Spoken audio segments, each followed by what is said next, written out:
Today, I have the honor of speaking to Meg and Pete, and they make cool stuff. They have created an amazing show called People Suck, a musical airing of grievances.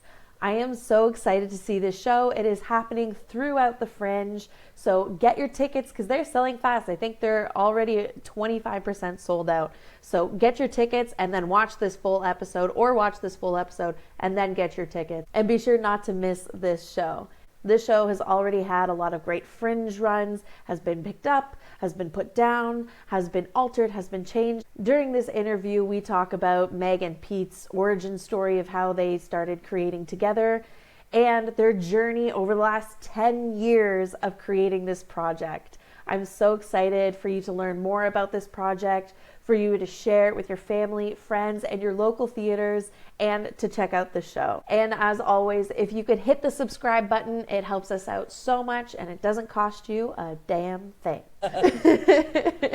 Beautiful. Well, first of all, thank you both for coming on and wanting to do the podcast with me. That's amazing. So exciting. Thank you so much for having us. My pleasure. So let's go to the Megan and Peter origin story. How did your collaboration begin? Meg, take it away. Oh, yeah. Well, it's funny because like our collaboration was kind of orchestrated by the universe. Because so we go back 20? A little more than 20 years? Yeah. Which is yeah, awkward because like I'm 20 in my years. mid-20s, but yeah. Yeah. We Since were birth. Toddlers. Yeah. Prodigies also, because the second part of the story is not just do we go back 20 years, but it was also university. So the prodigy toddlers met. There you go. And I want to do a Benjamin Button joke so badly, but I'm just going to... We'll never get to the end of this story. No, it's too late. Go for it. It wasn't very good, though. It was just like we were old and then we revert. Like, that's all it was. I think that was worth it. This is why we're partners, because Pete will yes and me. Sign of a good partnership. That's really. the sign of a good partnership. When you know, sometimes you just got to yes and until you really hit the meal of it. That's right. But we go back 20 years. We were in university together. We were in the faculty of music together at University of Western Ontario. Pete was Nice. like a year or two above me. Mm-hmm. So we knew each other kind of through like O Week and Frosh Week. We never took like actual classes together, but we were in the improv club together. We just had a varied interests aside from just music. That being said, we didn't like... You know, we weren't that buddy, really. Like I thought we were. hung I out. don't know what you're talking about. No. Yes, that's true. That's true. I didn't like go to your mom's house for Christmas or anything. No, well, yeah, good point. She invited you. She was really upset you didn't go. I was really upset when I turned her down. So I'm the jerk in this story. But yeah, so we go back about 20 years, but we were friendly. We had fun totally. Together.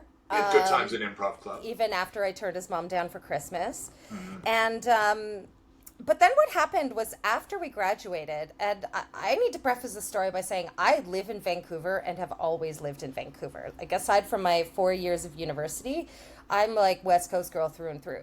I've had a lot of family in Toronto, and I've come back to Toronto fairly regularly, but it's usually for like 1 week, 2 week, even like a weekend here or there, just to like visit family. I grew up in BC, having a cottage in Ontario. Don't ask. It's So fancy. It's bizarre. Anyway, all of that to say that I would come back, and Pete and I would like run into each other on the street, like I would be like walking, I'd be like. Peter? And like this happened more than once, like no more than one hand, but like a substantial amount of one hand. Yeah, it's so bizarre. So then it just kind of came kind of silly where we're like, well, I guess we should just stay in contact. Obviously. And Pete has been, and one of the things we didn't really bond about at university, but that we found out when, you know, we took each other's phone numbers, is that we're both musical theater nerds. which we never really bonded about at school. That wasn't cool when we were in university, because we were studying classical music, and if you were into musicals back then, like, oh, no. Yeah. Pete had written this song called Nervous Flyer, and he was like, I've written these musical theater songs, and I think it would be great if you sung it, because I took voice. I was a voice major. And he's like, I think it'd be great if you did it. And so I remember singing it through and being like, this song is amazing. Like, it's cute, it's funny, it's got heart. I was like, we have such a good sensibility, it felt like. Mm-hmm. So I don't know if it was that trip or the trip that year or the year after. I think it was the year after. I think it was the year after. So we had recorded that, and then over the course of the next year, I was in a sketch group that just broke down, of which I was very much a cog in the wheel. There were quite a few cogs in the wheel.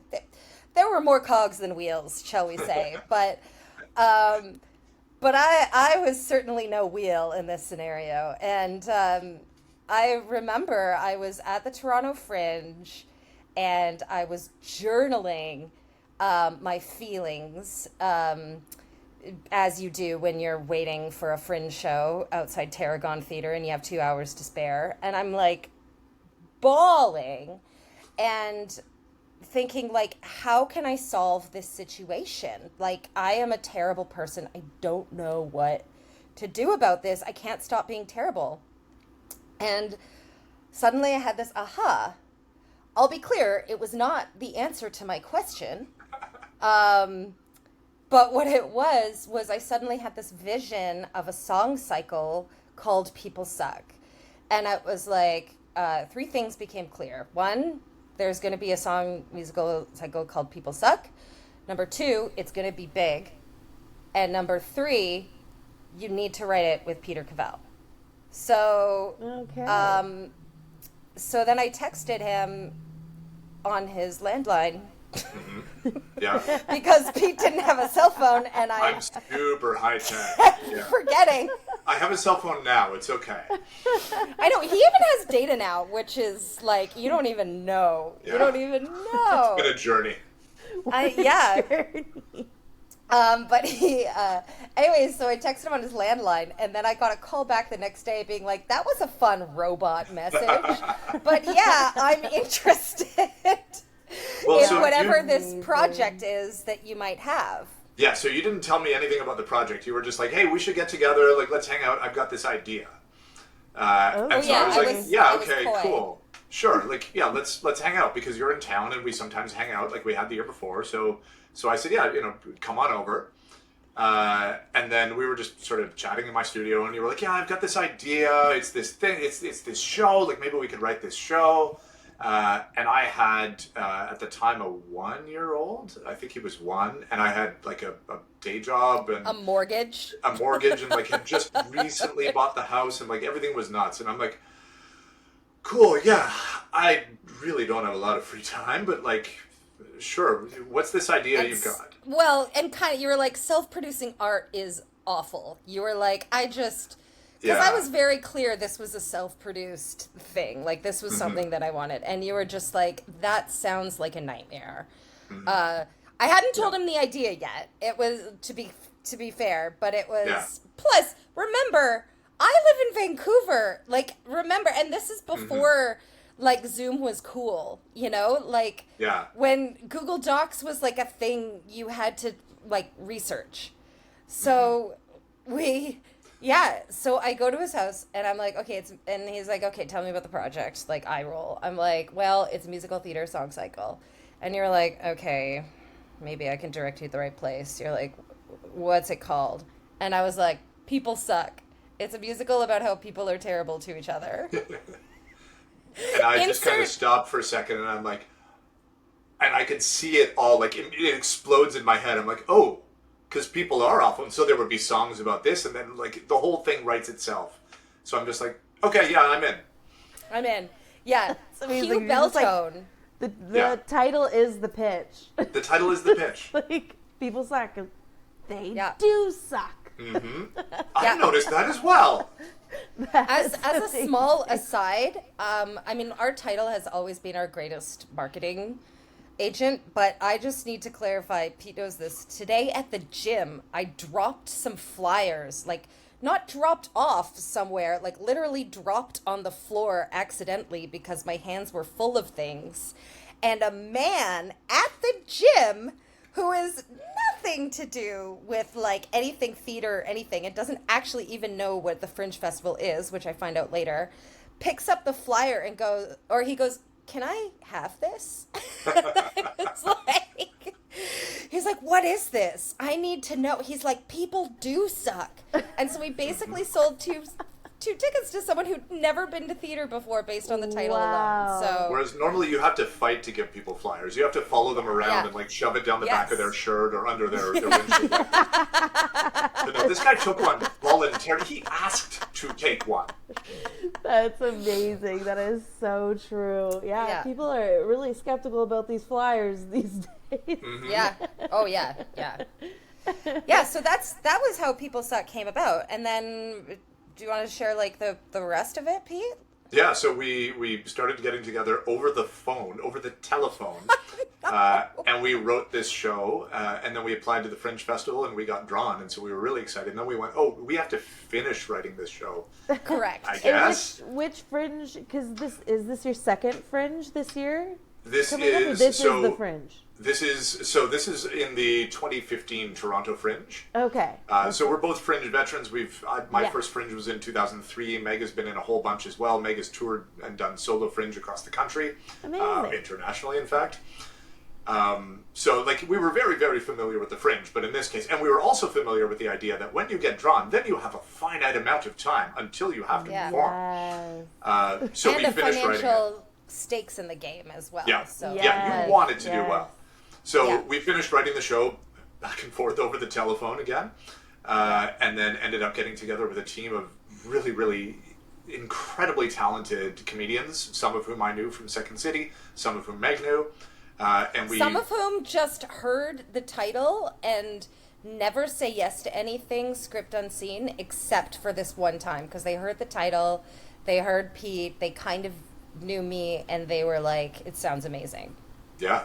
So we put the show on with them, and it did well, which was nice. It did really, really well. Very well. We sold the most tickets out of any show in the Toronto Fringe that year. Nice. I mean, we can tell you more about sort of what happened after that, but... Absolutely. Yeah. What happened after that? What happened after that? I'm so glad you asked, Alison.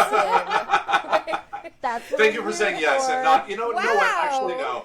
I don't want to know what happened after that. We're done here. Yeah. Nope, that's all. Thank you. Yeah, that's all I needed to know. I got what I needed. Yeah. Yeah. Well, so we had some interest in the show after that from a large entertainment company who shall remain nameless at this point because of what happened next. We worked with them for a year, and to be fair, it was not their fault. We worked with them for a year on a new draft. It was great. We were just about to perform to give like our final presentation to them, and then we read a newspaper article talking about how their executive suite had all just been fired. Oh no. So we emailed our contact there. We're like, "Hi, do you still have a job, first of all? And do you still want to hear from us?" Yeah. And the executive suite, they were the people that greenlit us. Like, let's be clear. Yeah. People who had flown in here to Toronto to meet with us. And now we're suddenly looking for jobs elsewhere. Wow. So our contact here said like, yeah, of course, everything's fine. Everything's good, which in retrospect was a little bit of a, the dog sitting there with the fire, this is fine kind of moment where, no, everything was not fine. It's fine. We're okay. Yeah. But so we went in and we did a sing through of the show, and Megan had just lost her voice. So I sang through the show while Megan was super enthusiastic and supportive. That's amazing. And they loved it. Our contact there loved it. And then we kind of never heard from them again. We never heard from them again. And do you know why? Because people suck. Because people suck. Exactly. Yeah. And to be fair to our contact there, like I did get the sense that they went and pitched it to whoever their superiors were now, to their new bosses. And their new bosses were kind of like, I'm still trying to find the bathroom light switch. Like, no, I'm not funding a musical now. I don't even know where my office is. Yeah. And then our contact lost their job shortly after also. I like to think not because of us, but I don't know. No. How could it? Yeah, right? And then what happened after that, Meg? This is a long story, sorry. This is a great story, though. Well, then what happened was, but it's such a great story because it's like this show is the little show that could. And I feel like there are many, many shows like that they've been like sleeper hits until they're overnight successes, you know? And I feel like this is one of them because it's like you don't really get the show. I mean, obviously the title is very clear about the subject, but it's like you don't really get what it is unless you see it, and then you get it and you're like, oh yeah, this is it. Whereas, it's like The Matrix, right? To make a very, very dated reference. It's exactly like The Matrix. Yeah, it's actually, we just did a complete revisit of The Matrix. It's, Keanu Reeves, if you're listening, we'd like you to star in our show. Just change some names by like a letter. Yeah. It's The Hatrix. The Hatrix? The Hatrix. I think we got to see The it. Hatrix. The Hatrix. People suck too. People suck too. Ooh. Add that to the pile. Right. But yeah, so we knew this show was important and good. And so we applied to like as many places as we could think of. We applied for grants, we applied for developments, we applied to fellowships, like all of these things. And it was like crickets, like absolutely nothing. Like, and it was kind of confusing, but also not really, like it kind of reinforced of like, the show is the little show that could, but it doesn't, like, it's going to pick who it wants. And then it's like you either get it or you don't. So the show itself did its own thing where it kind of like lay dormant for a little while. And then Pete and I were like, I don't know, we're kind of at a loss. You know, that by this point it's like about 2.5 or so years after the writing of the new version. We have this like extended, because the original was 60 minutes, so we have this extended 90-minute show, but we're just like, I don't know, I guess I don't know. And then we get an email completely out of the blue to our email, Meg and Pete Make Cool Stuff, and it says, hi, we're a theater group in Australia that are looking for a musical to produce, and we came across your show. Would you be interested in licensing our show in Melbourne? Licensing the show to us to do in Melbourne. So of course we said no. We said screw you. So of course we said, sounds terrible. Blah, ew. Good Give luck. us money for something we've already written that we get to see on its feet? How rude. But yeah, sure enough, and so they go ahead, and so in 2019 they mount not one but 2 productions of the show in Melbourne. It gets fabulous reviews, great press, great houses, good footage, all of that, and we were like, okay, 2019, we've got some good momentum. Let's go. Maybe let's do Edinburgh next 2020 year. 2020 is going to be our year. 2020 is gonna be our year, baby. You see where this is going. So we start to tentatively plan to do a reading in Toronto of the show for me to fly back out and come in April of 2020. Woo. And then, oh God, I can't remember. There was some reason that we didn't do that. No, we did it. Everything was fine. 2020 was a totally normal year. Oh yeah, 2020 was a totally normal year. Never mind. Totally normal. Gosh, can't trust perimenopause brain. Yeah. So that shut down. Obviously. So that shut down. Shut it right down. And then we just, like, we're like, well, maybe this is it. Maybe this is the end of the road. And I realized, you probably remember this, but, well, I kept our bank account, which had, like, a little bit of balance. We have a separate bank account for the show, and had a little bit of seed money left in it from our first run. And we kept that forever and ever. And then I just got a message from the bank being like, this is going to go dormant. Make a choice, basically. And so so we split up the money, and we are like, okay, maybe it's time to go our separate ways. And then spoiler alert. In late 2024, it was announced that there was going to be a special new kind of venue in the Toronto Fringe. Derek Chua, who is a well-known sort of indie theater mover and shaker, was putting together this venue that was just Canadian musicals. And so we thought, like, okay, well, maybe we'll give it a try. We'll apply to that. And we did, and we got in. And now we are a month away from putting the show on in Toronto for its 10-year anniversary. That is amazing. Yeah. Mm-hmm. And not just that, but it is like an elevation and a level up. Like, I feel like the way the Grinch's heart grows 3 sizes, it's like the show's magnitude has grown like 8 sizes. Yes. Like, it's just like where it was incredible before, it is like light years. And it's like on every level, it's so cool. Things have just been coming together. Like, our writing feels sharper and part of it is because, like, people have continued sucking.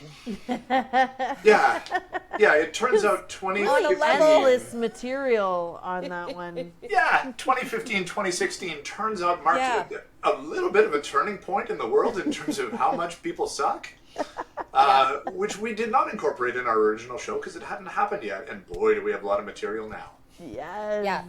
Yeah, and even, like, for the 2019 rewrites, of course, like, post-2020, it's like a totally different world. So, all jokes aside, there was and there is something that feels and felt really, really special and crucial and important about addressing all of these things, these horrible, horrible things. Even if we're not experiencing them firsthand, there's this level of empathy because we're connected through social media in a way we never have before. We're seeing things in real time so much. It's like we as humans are just experiencing this emotional overwhelm, one might say, or at least, I'll speak for myself, but it's very easy, I should say, to experience this emotional overwhelm. More so than it's ever been before. And to see all of, like, humans have always been horrible, but the fact that we're able to see so many horrible things at the same time. In vivid 4K, yeah. Yeah. Yeah. Yeah, it's like there's something about the show that is extraordinarily cathartic and healing. And so it feels like the time just feels right to explode on the scene in a way that it just wasn't before. So yeah. Plus, we're hoping maybe this is the thing that will stop people from sucking and will make things better. This is what's been missing. We did the first show, things got worse. Do it a second time and things get better, right? Right. What made you continue it after COVID? Like, you could have easily parted ways, but what made you keep on believing in the show? Stubbornness, partly. And I mean, people would still, like, occasionally, people I knew or I didn't even know very well would stop me and be like, hey, what was that show you did a few years ago? That was a really great time. Or I would mention it to someone, or someone I didn't even know would hear about it and be like, oh, you're the guy from People Suck. And I'd be like, yeah. Like, 1,200 people in Toronto saw it in 2015, and somehow they had heard of it. So we kind of felt like, well, if it's still sitting with people that much, maybe we need to do more with it. And I would say, what comes up for me with that is, like, I think on a macro level, personally and as a partnership, I think we had to kind of, like, grieve and let go of, like, our original thoughts of what it should be. And I think that there's a layer of, like, of truly letting go. Like, I really think, honestly, that, and this is just where, between the two of us, this may shock you. I'm glad you're sitting down. I am the witchier one of the two of us. No. Yeah. Yeah, I know. It's only through coincidence that I am the one who has the Expect Miracles tattoo. That I got have one too, you just can't see it. That good old invisible ink. I got this after People Suck, actually, because it was such a joyous, beautiful experience that actually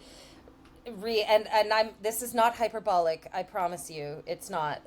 It reaffirmed my faith that I'm meant to be here as an artist, and I'm meant to work with other artists, and that there are other artists that want to work with me. Like, I was in a place that was really, really doubting, and then People Suck, like, reaffirmed. Ironically, a show about the shittiest people of humanity ended up being brought the best people, life affirming. I know. It's like prove us wrong. Come on. That's amazing. I love that. That is so cool. And for those who are curious about the show, who would you say this show is for? Who would enjoy this show? I think we each have our own separate answers to that. So Pete, you go first, because yours is better than mine. So I'm going to say it's for everyone, which I know everyone says, and is objectively not true about every show. However, this one, it seems to appeal not just to musical theater people, which is great, but to people who hate people. Gym. Yeah. To people who hate people, which it turns out is most of us. And so, there's no reason to be ashamed about it. And so people are able to be drawn into it for that reason. The one group I will say this show is not for is children. That's fair. Very much not for kids. Excellent. Good to know. Yeah.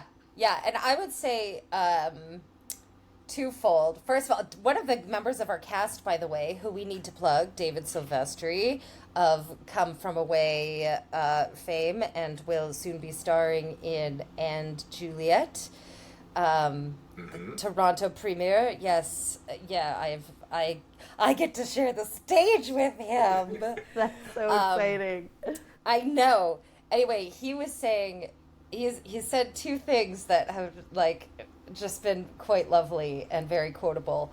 The first is he keeps hearing each of our songs and thinking that one's going to be his favorite and most relatable, and then he keeps hearing the next one and goes, no, that's my favorite and most relatable.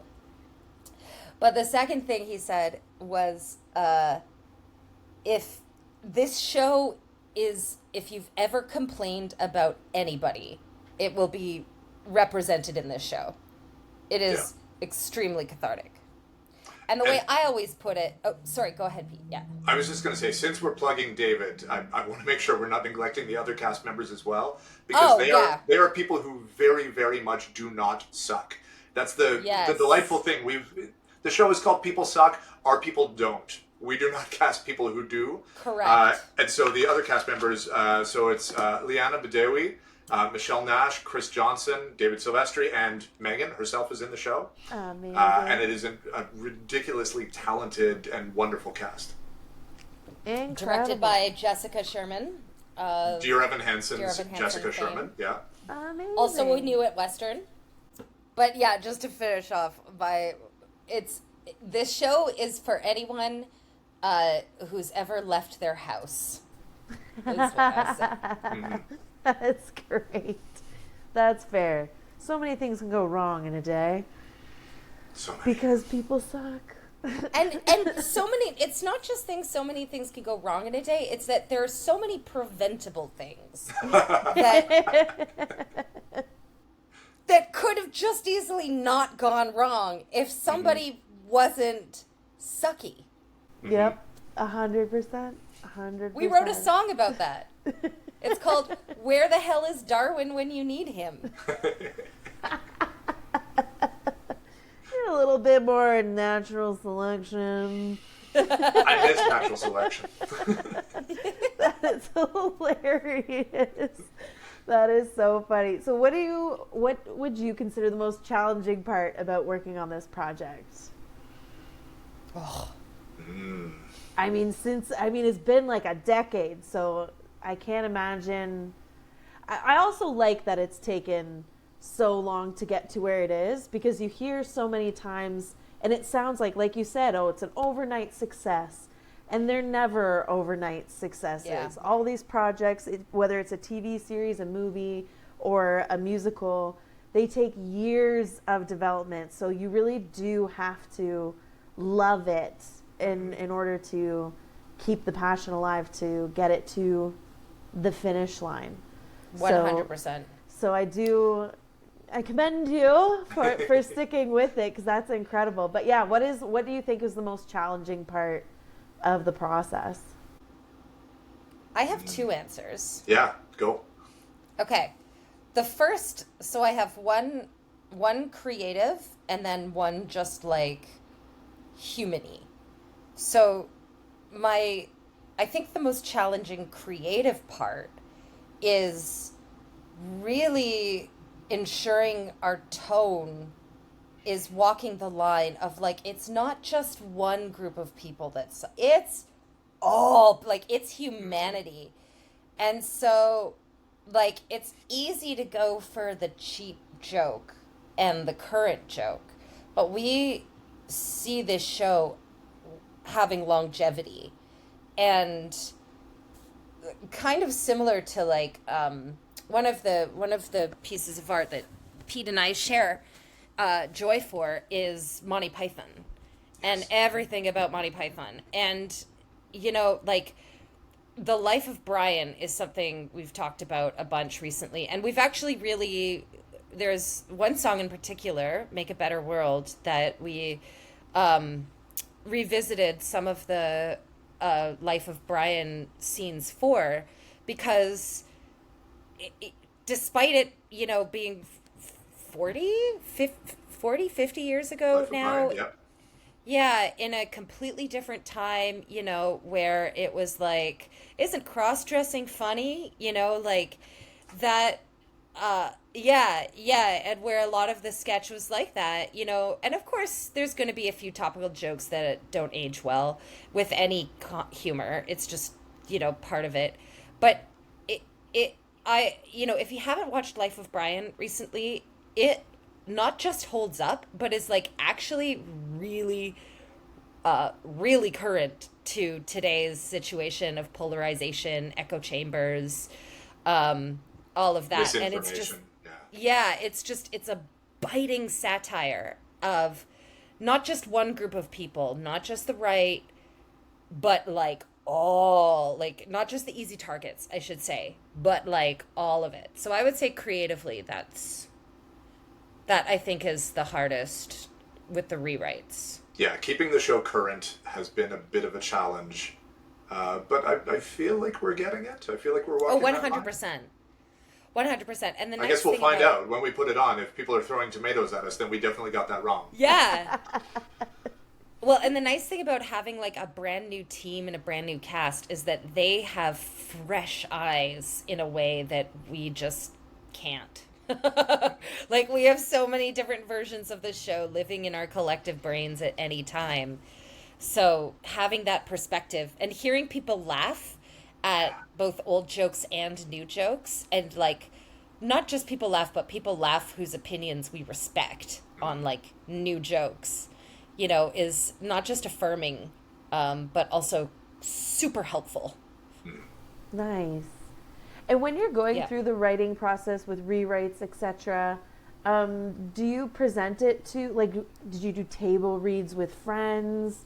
Or did you just put it on at the Fringe and went, hope this goes well? Like, what was your process with that?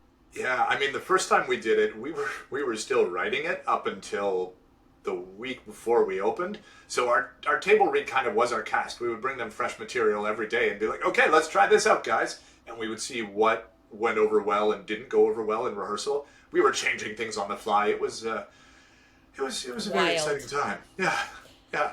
Yeah, shout out to OG cast, honestly. Ashley Como, Connor Thompson, Alison Price, Arthur Wright, our original director, Carrie Griffin. Yes. Yeah. Wonderful, wonderful people who we could always trust in the room to help us see what was and wasn't working right there in the moment. Yeah. And sorry, Peter, did you have something to contribute to the last question? I don't even know if I cut you off or not. I just went on to a new tangent. That was... Oh, the last one. Yeah, so I mean, Hardest, it's been keeping it fresh, and it's been, because it's been over 10 years as well, it's been balancing it with everything else in our lives.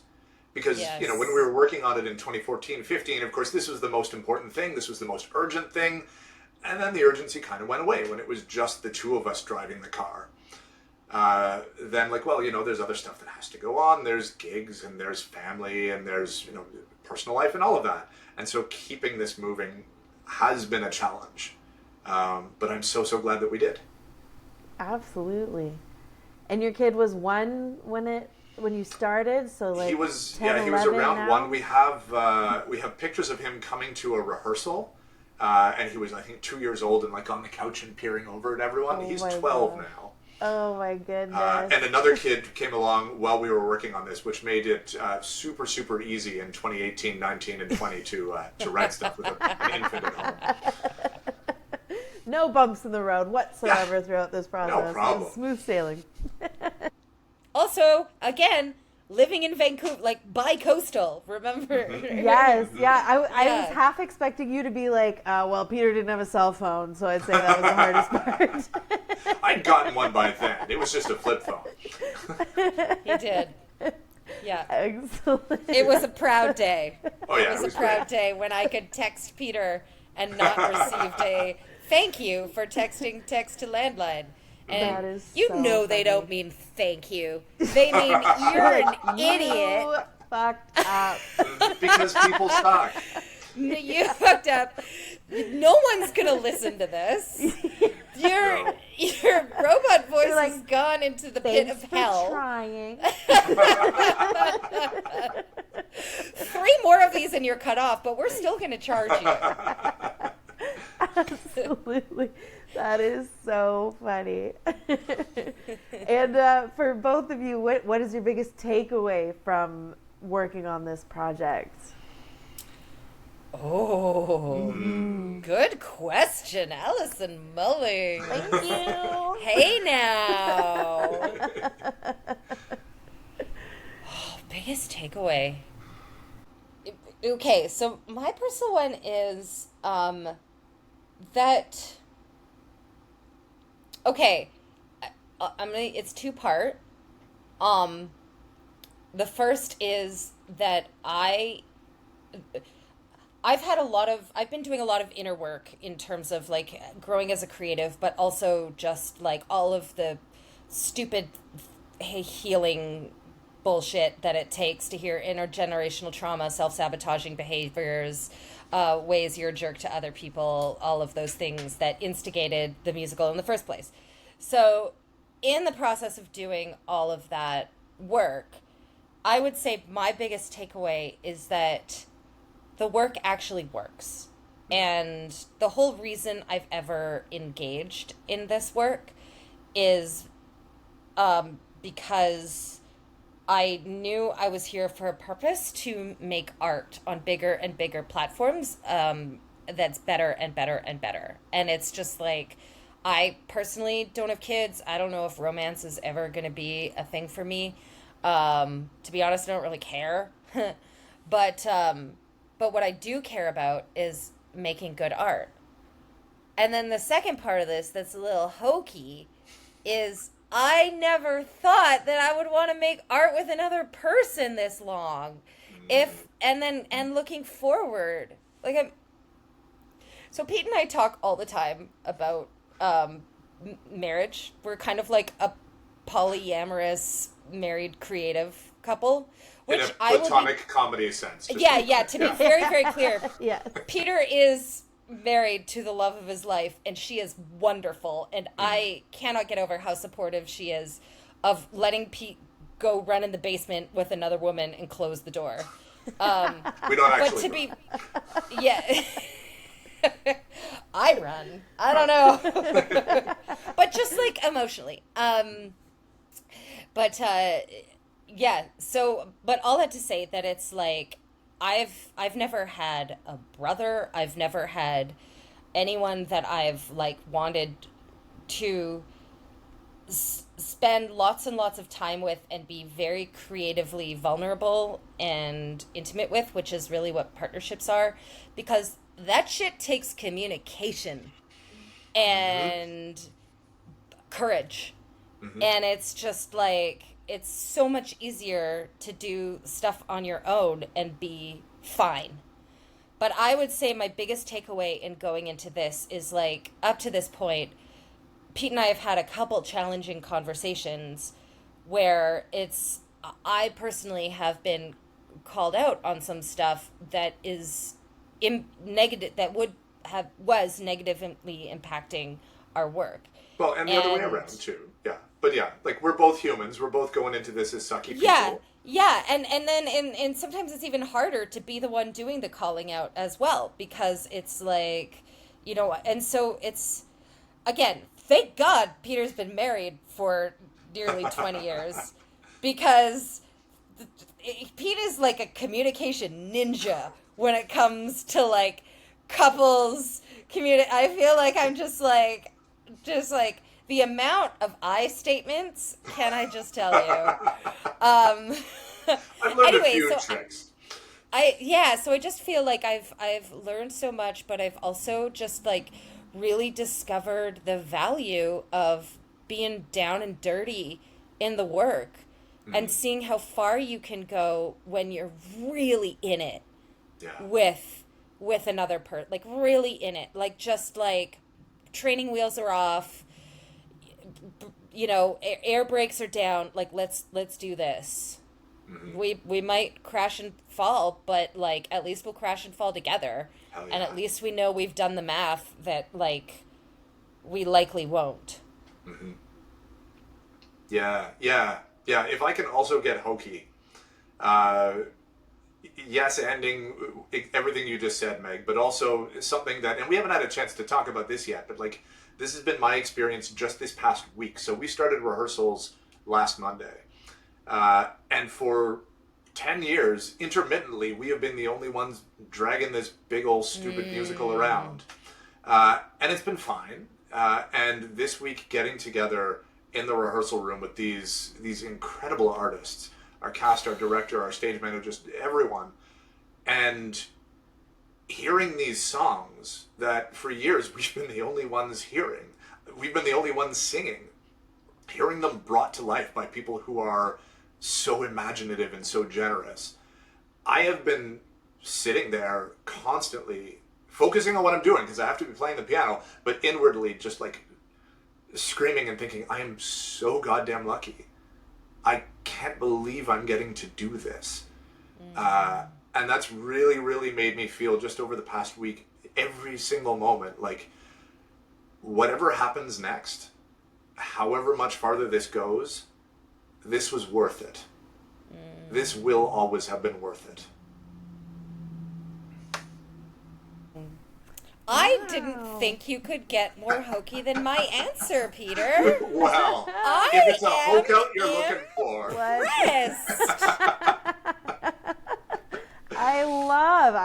Pete is the one with the expect. Pete just got his Expect Miracles tattoo actually while he was saying that. So. That's right. Yeah, there's a tattoo artist right next to me. You can't see them; they're out of frame. That's right.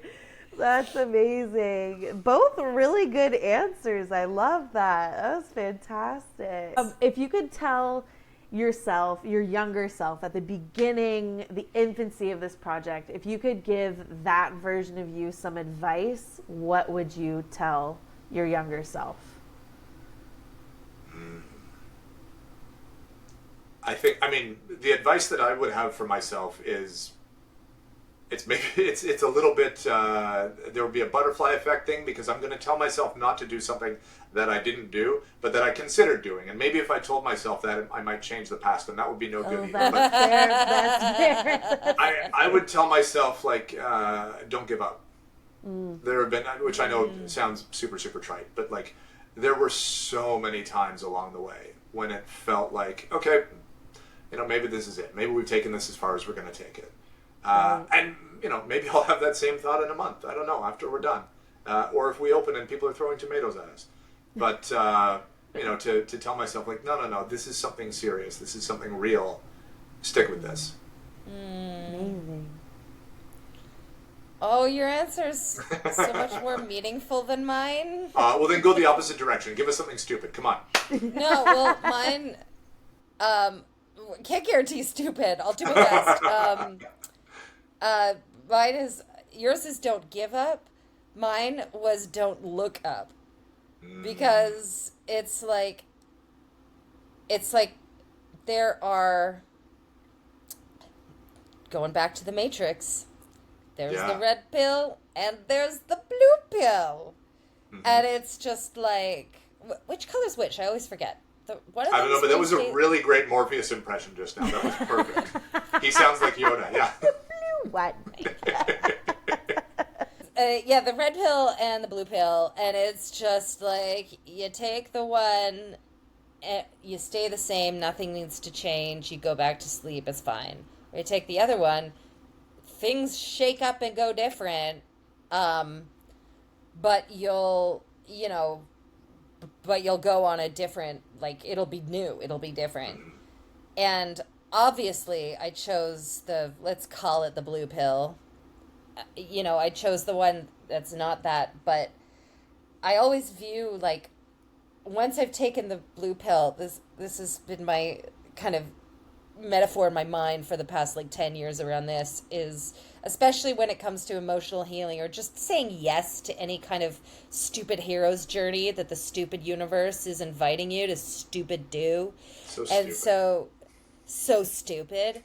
And so you go in to strap in for your hero's journey because you see everybody else coming with the boon, and they're like, look at the boon, it's so nice, my skin is so pretty, like, oh, I have a light in my eyes, hooray for me. And you're like, I want that roller coaster looks fun. So you strap in and you're like, wow, this looks really pretty, how fun, and you start out kind of level, and then all of a sudden it's like at freaking, like, Orlando, I don't know, Universal Studios or something, like the Harry Potter world, where it's like all of a sudden it takes this, like, hard left turn on Hagrid's motorcycle, and you're just like, what the actual hell? You're like up and down and upside down, and you're just like, I want off this goddamn thing. And so if the one who took the blue pill, like, if the blue pill gal had looked up and seen the whole thing, she'd be like, absolutely not. So, and maybe actually the way to phrase that advice is like, because I would try and look up a bunch, and it was like the universe knew exactly what it was doing, but being like, you can't see anything, not for you, because you won't do this. And so I guess the advice I would give would be like, there's a reason you're not allowed to look up. Like, you're okay. Yeah, just the next step right in front of you. Yeah, like, what you're focusing on right now is totally fine. Because it's going to get way more fucked up. Buckle you think up. this fuck up is bad? Wait till 2020. You enjoy this version of chaos, all right, sister?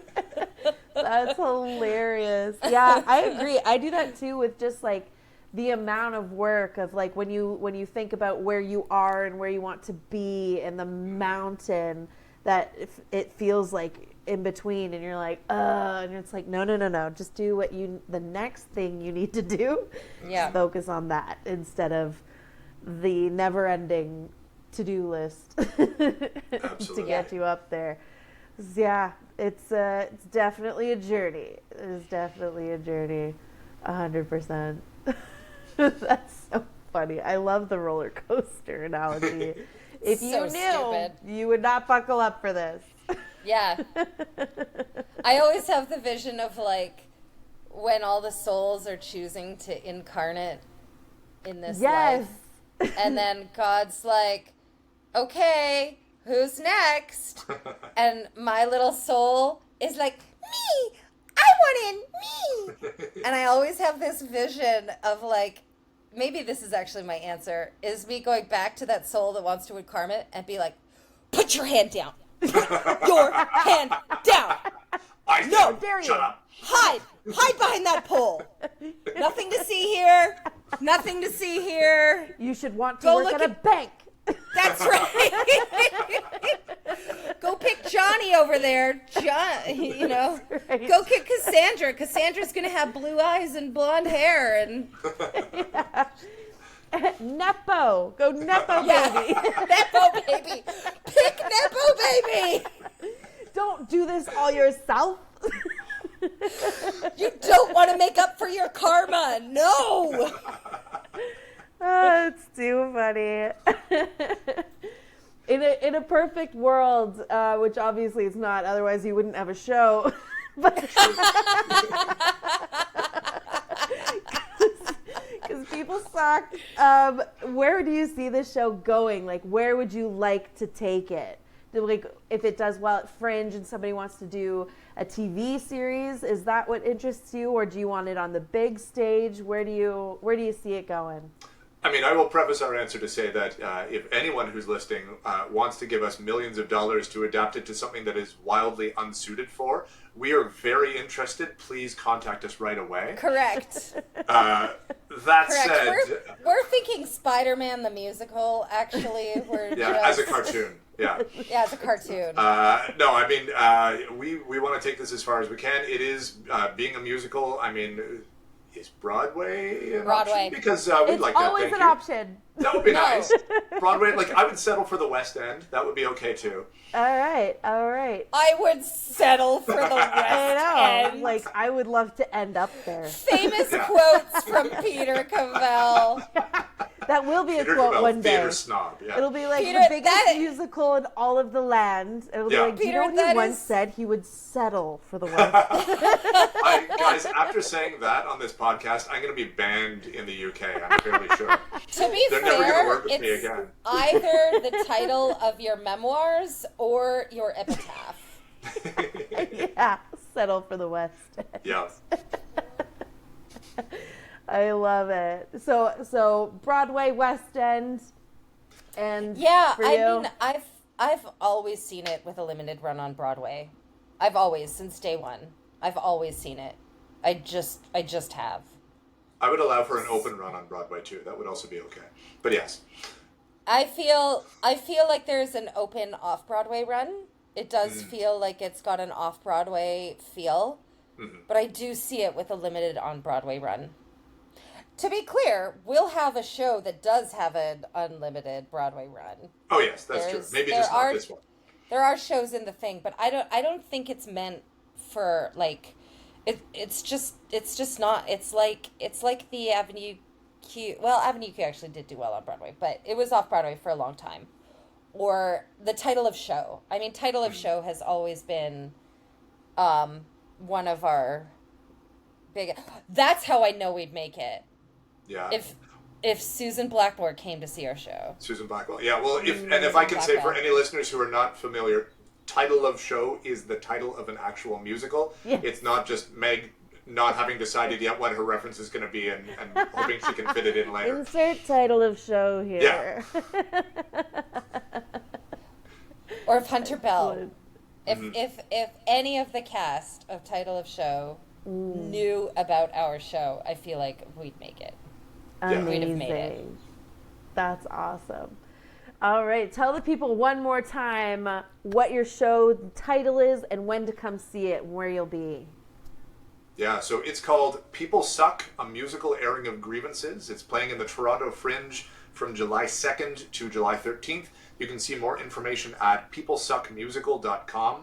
And I should say as well, in case there are any listeners who can't make it to Toronto because they live in Saskatchewan, there's actually going to be a run in Saskatchewan later this fall, which we can't tell too much about yet because it hasn't been publicly announced. But as long as you're in one of those two Canadian provinces, you're good. If you're not, what you can do, you can either get here, which would be nice, like we can't pay for your trip, but please come see it, or go to our website, peoplesuckmusical.com. You can listen to some of our songs, you can discover how much you love the show, and then go to your local theater company, knock on their door, unanticipated, like don't make an appointment, just go there right now. If they're closed, if you're listening to this at night, like camp out, wait for them, and then in the morning, I want you to tell them, why have you not brought People Suck to our town yet? They won't know what you're talking about, so you're going to have to send them to the website too. But basically, we want to come to wherever you are. Worldwide domination. That's amazing. That is such a good idea. Excellent plug. Fantastic. 10 out of 10 marketing. Thank you. Totally. It. And I will also add, while you're camping out, you can follow us on social media. Yep. Yes. We have, we will be starting a TikTok soon. We're not quite on the TikTok yet, but that is part of our longer term. But we are on Instagram and we're on Facebook at People Suck Musical. So the same as peoplesuckmusical.com. We're Instagram at People Suck Musical. And we will be in Toronto July 2nd to 13th, as Pete said, at Theatre Passe Muraille as part of the Toronto Fringe satellite venue. And there's a lot of other great musicals happening as well in there, so make a day of it. And if you can't do any of those things, but you can go to our website and you're a singer, you will soon be able to buy sheet music for the show there. So you could sing it in your very own home and then put it up on social media and have everyone amazed at how good you are. Look at this 10 out of 10 marketing. What? That is so amazing. That is such a good idea. Oh my gosh. And if you're watching or listening, obviously you are if you're hearing my voice right now, all the links will be below in the description. We'll have all the links where you can follow them, their website, all of it. That's amazing. That is so cool. Thank you so much for doing this podcast episode with me. I'm so glad that we figured out a time to do it. Thank you for having us, honestly. Oh, my absolute pleasure. Is there anything else that you wanted to touch on or say before I sign out? I mean, my last piece of advice that I would give to everyone out there in Radioland is, people suck. You don't have to. Oh. Yes. Have you been sitting on that one, Peter? I just made that. It just came to me. Amazing. Is that the log line? It might be now. We're gonna go rewrite all our marketing material. It should be. To the printer. That's incredible. Well, thank you so much. I'm so excited to see your show and all the best. Thank you again for doing the podcast. Thanks so much, Alison.